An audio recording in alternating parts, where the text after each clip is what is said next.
এই কথাটা বুঝতে শিখেন যে মাটির উপরে আমি অল্প কয়েকদিন, শুধু কবরেই থাকতে হবে আমাকে, তার চাইতে শতগুণ বেশি তা হাসরের মাঠ। ওই সময় বলতেছিলাম এই যে কথার থেকে ছুটে গেছিলাম, ওলামায়ে কেরাম মুহাদ্দিসিনে কেরাম বলে 2 ফুঁর মাঝখানে, অর্থাৎ প্রথম ফুঁ দিলে সব মাটির নিচে যাবে, দ্বিতীয় ফুঁ দিলে হাসরের ময়দানে উঠবে। তাহলে এই শেষ যারা মারা যাবে, শেষ যেই মানুষগুলো ফুঁ দিলে ইসরাফিল, তো মুহাদ্দিসিনে কেরাম বলে পরবর্তী ফুঁর আগে শুধু কবরেও হতে পারে, কোন কোন বর্ণনা হলো 40,000 বছর কবরেই থাকতে হবে। শরীরটার মধ্যে পেশাবের গন্ধ, না পেশাব করে ঠিক মতো পাক হয়, না পায়খানা করে ঠিক মতো পাক হয়, ওইটা কি পাগল ছাগল নাকি? পাক পবিত্রতার কোনো ধার ধারে না, চুল কিতা চেহারা কিতা আড়ে কেমনে, হাসে না কান্দে, কিছু বোঝা যায় না, মানুষ না প্লাস্টিক কিছু। এটা জীবন হলো, একটা কথা হলো মিয়া, জীবনের একটা সৌন্দর্য থাকবে না? জীবন মানে শুধু কুগা ভাত খাওয়া, কয়টা টাকা রোজগার করা, এরই নাম জীবন? তো বলেন ভাইয়া, ভেবে দেখো, ছেলেরা ভাবো কেন নামাজ পড়বা না? সমস্যা কোথায়? তোমারে কোন শয়তানে কামড়াইছে, কোন জানোয়ারে কামড়াইছে তোমারে? তুমি সেজদা দিবা না কেন? সমস্যা কি তোমার বলো? আল্লাহর ফেরেশতা যদি একটা লাথি দেয় কি করবা তখন? একটা আছাড় দেয় যদি কি করবা তখন? হ্যাঁ, 1 সেকেন্ডের জন্য যদি আল্লাহ নিরাপত্তা তুলে নেয়, বেঁচে থাকার অধিকার তুলে নেয়, কোন আব্বার ক্ষমতা আছে রাখা? তো তাইলে আমি কেন নাফরমানি করব? আল্লাহকে সিজদা না দেওয়া এর চাইতে জঘন্য নিকৃষ্ট আর কি?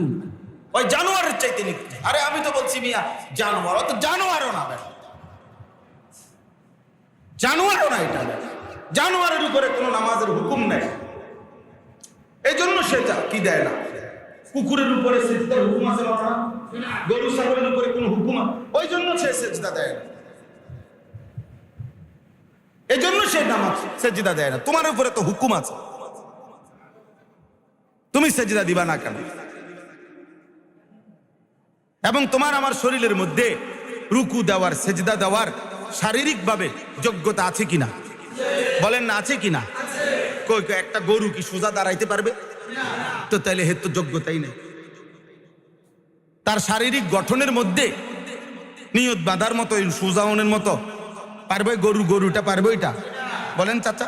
তো এই জন্য সে সিজদা দেয় না, তার উপরে হুকুমও নাই, তার শারীরিক ভাবেও কি নাই, যোগ্যতা আল্লাহ প্রদত্তই নাই। তোমার মধ্যে কি সমস্যা? কি সমস্যার কারণে তুমি সিজদা দাও না?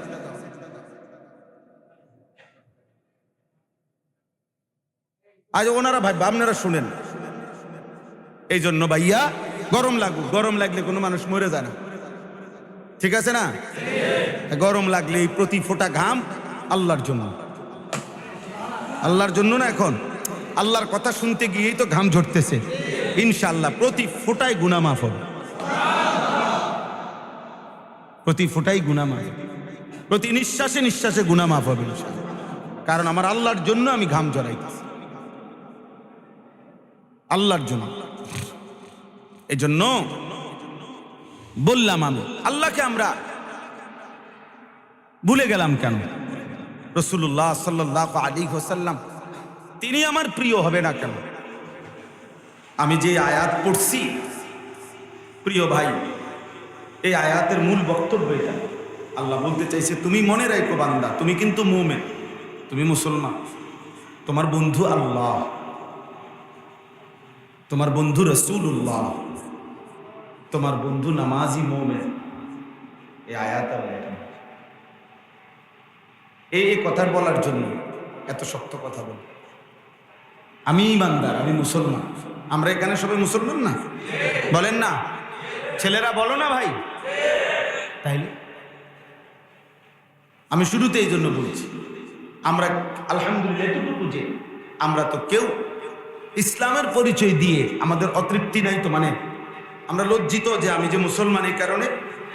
বলো একটা ছেলে বলো ভাই, তাইলে বাবা বল, তাহলে কি কারণ থাকবে? যদি তোমার মুসলমানের পরিচয়তে তুমি লজ্জিতই হও তো ছেড়ে দাও, না না ছেড়েই দাও, তাইলে তুমি অন্য ধর্মে চলে যাও, নিজেকে মুক্ত ঘোষণা করো। আমি এরকম ছাত্র দেখছি,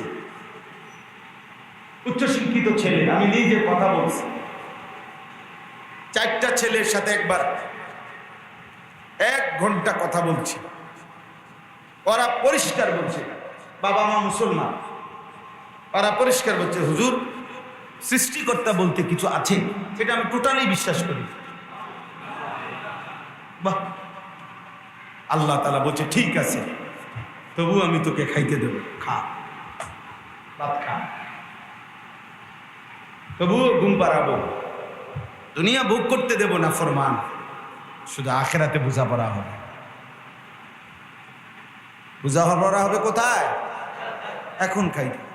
ওয়াদারনি ওয়াল মুকাদ্দিবিনা উলিন নি'মাতি ওয়ামাহিলহুম কালিলা। আল্লাহ বলে বান্দা মিথ্যাবাদী নাফরমানদেরকে একটু দুনিয়া সময় দাও।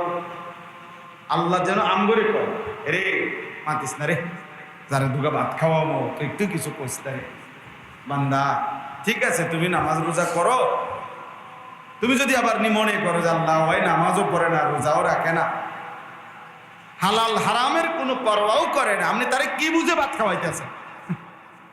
আল্লাহ বলে অসুবিধা নাই, তো মাইত্য না, তারে কয়টা দিন ওয়ামাহিলহুম কালিলা, একটু সময়ের জন্য আমার একটু সময় দাও বান্দা, আমি কয়টা দিন ওরে খাওয়াই, আরে কয়টা ভাত দাও, ভাত দিতে খাওয়াই, খাইতে দাও, ঘুম যাইতে দাও, দুনিয়া ভোগ করতে দাও।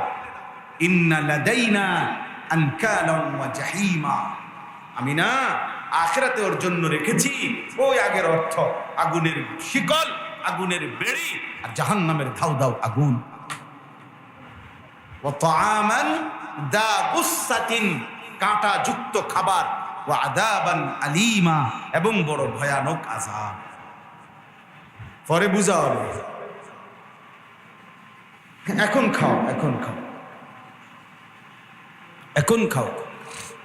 এজন্য আবারও বলি, আমি আমার জীবন ভর, আমি না হয়তো আজকে আলহামদুলিল্লাহ আল্লাহর দয়া 21 বছর হবে ওয়াজের এই মাহফিল, ওয়াজের মাহফিল। আমি সারাটা জীবন এটা বলবো যে দুনিয়া ভোগ করা, দুনিয়াটা যদি আপনি 7টা মহাদেশের বাদশাহ হন, প্রেসিডেন্ট হন, তামাম দুনিয়ার স্বর্ণরৌপ্যের খনিটাও যদি আপনার কাছে থাকে, পৃথিবীর সব সম্পদ, তবুও তেমন কিছু না। এটা দেখার বিষয়, এটা খুব নিয়ামতের কিছু না, বরং আখিরাত দেখা। ऐसे रहे या वैसे रहे वहां देखना फिर कैसे रहे। এখানে এভাবে কিংবা ওইভাবে, সুখে কিংবা দুঃখে, রাতে কিংবা দিনে, আনন্দ কিংবা বেদনায়, দুঃখ কিংবা সুখে রয়েই গেলাম একভাবে না একভাবে। আসল দেখার বিষয় হলো ওয়াহা দেখনা ফের कैसे रहे, দেখার বিষয় হলো ওইখানে কেমন থাকবে, ওইখানে কেমন হবে কবর। বলেন আবু জাহেল ওই যে হিসাব কইলাম কত বছর, 1400। আচ্ছা, তো ইব্রাহিম আলাইহিস সালামের জামানার নমরুদ হইতে যে কত বছর, মুসা আলাইহিস সালামের জামানার ফেরাউন হইতে কত বছর, নূহ আলাইহিস সালামের জামানার ওই বেঈমানগুলো তারা কবরে আজকে কত বছর, কোন কুল কিনারা আছে? তাহলে আমরা আখিরাত পরে থন না, শুধু কবরটা আর এই দুনিয়াটা মিলাম যে একজন, আচ্ছা আমার দাদার বাপ অথবা আমার দাদার দাদা, উনি মনে করেন তো আমার দাদার দাদা উনি মাটিতে ছিলেন কতদিন, মাটিতে আছে যে কতদিন, মাটির নিচে। উনি যদি জমিনে থাকেন আজকে 60 বছর, তো মাটির নিচে দাঁড়িয়ে আছে 200 বছর। এরকম একটা হিসাব মিলা। আপনার দাদার বাবা আপনি মিলা, আপনার দাদার দাদার আপনি মিলা। উনি জমিনে ছিল কতদিন, কবরে আছে আজকে কতদিন, সমান সমান না বেশি কবরে? অনেক বেশি, অনেক বেশি, অনেক বেশি। এই কথাটা বুঝতে শিখেন যে মাটির উপরে আমি অল্প কয়েকদিন, শুধু কবরেই থাকতে হবে আমাকে, তার চাইতে শতগুণ বেশি তা হাসরের মাঠ। ওই সময় বলতেছিলাম এই যে কথার থেকে ছুটে গেছিলাম, ওলামায়ে কেরাম মুহাদ্দিসিনে কেরাম বলে দুই ফুঁর মাঝখানে, অর্থাৎ প্রথম ফুঁ দিলে সব মাটির নিচে যাবে, দ্বিতীয় ফুঁ দিলে হাসরের ময়দানে উঠবে। তাহলে এই শেষ যারা মারা যাবে, শেষ যেই মানুষগুলো ফুঁ দিলে ইসরাফিল, তো মুহাদ্দিসিনে কেরাম বলে পরবর্তী ফুঁর আগে শুধু কবরেও হতে পারে, কোন কোন বর্ণনা হলো 40,000 বছর কবরেই থাকতে হবে।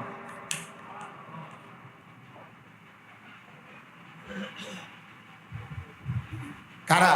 নূহ নবীর জামানার তারা, ইব্রাহিম আলাইহিস সালামের জামানার তারা, আমাদের নবী সাল্লাল্লাহু আলাইহি সাল্লামের জামানার তারা, আমগো বছরের তারা না, নয় শেষ ইসরাফিল যেদিন ফুঁ দিবে ওই দিন যারা মারা যাবে তারা।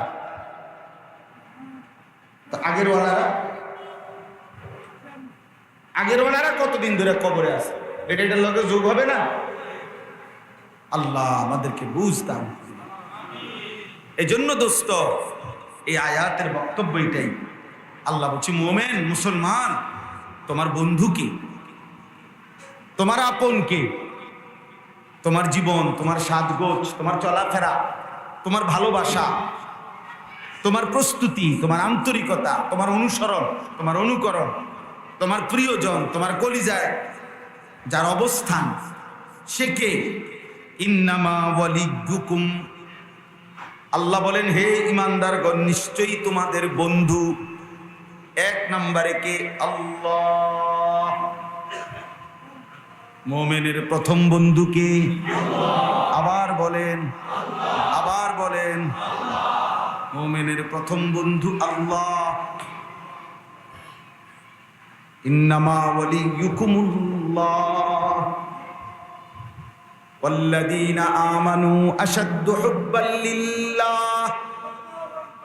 আল্লাহ বলে যারা মুমিন তাদের সবচাইতে বেশি ভালোবাসা আল্লাহর জন্য।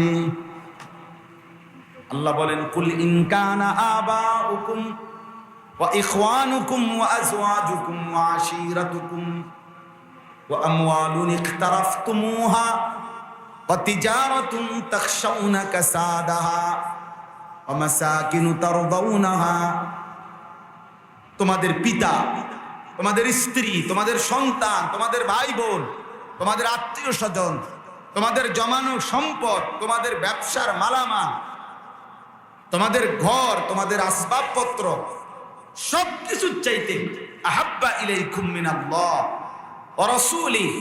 আল্লাহ বলছে যদি আল্লাহ সবচেয়ে প্রিয় না হয়, রাসূল প্রিয় না হয়, আল্লাহর রাস্তায় জীবন দেওয়া এটা যদি প্রিয় না হয়, ফাতারাব্বাসু, তাহলে অপেক্ষা করো, হাত্তা ইয়াতি আল্লাহ বিআমরি, অল্প সময় তোমাদের উপরে আল্লাহর আযাব আসবে। জন আল্লাহ বলছে একের ভাইয়া ভাইয়া বলছে সূরা তাওবা, তোমার মাল, তোমার ব্যবসা, তোমার ঘর, তোমার স্ত্রী, তোমার সন্তান, তোমার মা বাপ, তোমার আত্মীয় স্বজন, সবকিছুর চাইতে মুমিনের প্রথম সবচেয়ে বেশি প্রিয় হবে কে? আল্লাহ ওয়া রাসূলুহু। 2 নাম্বার আল্লাহ বলেন হে ঈমানদার তোমাদের দ্বিতীয় ভালোবাসা ওয়া রাসূলুহু, আল্লাহ রাসূলের জন্য। কার জন্য? রাসূলুল্লাহ সাল্লাল্লাহু আলাইহি ওয়াসাল্লাম, তার জন্য আমাদের দ্বিতীয় 1 নাম্বার ভালোবাসা আল্লাহর জন্য, দ্বিতীয় ভালোবাসা রাসূলুল্লাহ সাল্লাল্লাহু আলাইহি ওয়াসাল্লামের জন্য, তৃতীয় ভালোবাসা ওয়াল্লাযীনা আমানুল্লাযীনা ইউকিমুনাস সালাহ, ওই সমস্ত ঈমানদার যারা 5 ওয়াক্ত নামাজ আদায় করে। খোদার কসম এটা কোরআনের আয়াত। আল্লাহ বলছে বেনামাজি বেহায়া এই অপদার্থ মুসলিম পরিচয় দেওয়ার পরেও বেনামাজি কোনো মোমেনের বন্ধু হইতে পারে না, কাফের তো দূরে থাক।